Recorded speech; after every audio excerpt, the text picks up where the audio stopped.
नमस्कार, मैं doctor Vivek Wadhwa, chief consultant cardiothoracic surgery Shri Balaji hospitals and medical college.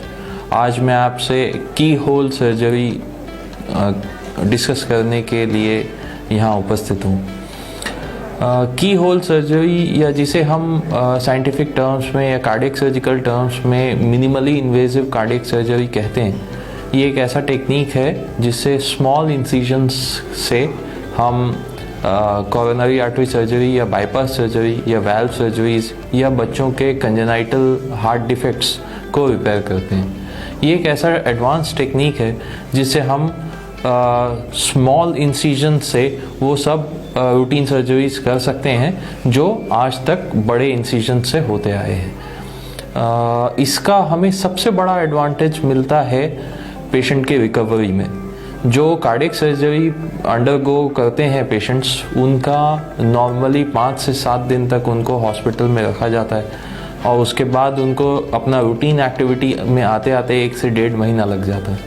ऐसे patients को अगर स्मॉल इंसिजन से या की होल सर्जरी के द्वारा किया जाए तो इन पेशेंट्स का रिकवरी हॉस्पिटल से डिस्चार्ज 2 से 3 दिन में हो जाता है और 7 से 8 दिन में वो अपने रूटीन एक्टिविटी में आ जाते हैं।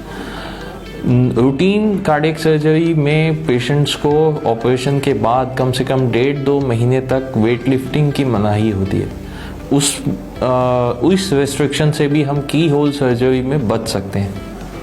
पेशेंट्स को की होल सर्जरी के बाद वेट लिफ्टिंग की कोई मनाही नहीं होती, जिससे उनका एक्सरसाइज कैपेसिटी और रिहैबिलिटेशन काफ़ी जल्दी होता है। दूसरा इसका सबसे बड़ा एडवांटेज कॉस्मेटिक है, जो बच्चों के लिए और महिलाओं के लिए साइकोलॉजिकली एक बहुत इम्पॉर्टेंट एस्पेक्ट है। उनके साइकोलॉजी पे इसका बहुत बड़ा असर होता है। उससे ये एडवांटेज स्पेशली विमेन में और यंग एडल्ट्स में और बच्चों में हमें बहुत हेल्प करता है पेशेंट के रिहैबिलिटेशन में और रिकवरी में।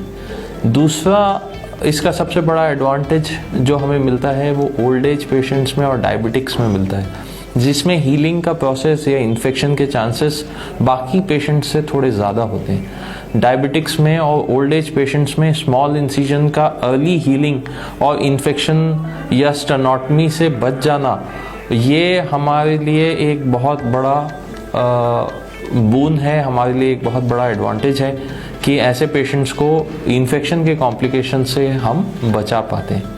इसके साथ साथ मैं आपको ये भी बताना चाहता हूँ कि ये इस तरीके का एडवांस सर्जरी सभी पेशेंट्स के लिए नहीं है।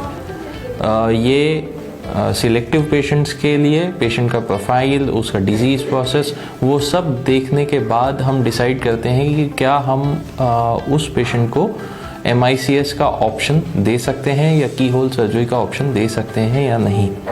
बस आज के लिए इतना ही। जाते जाते मैं आपके स्वस्थ जीवन की कामना करता हूँ। आप स्वस्थ रहें और मस्त रहें। धन्यवाद।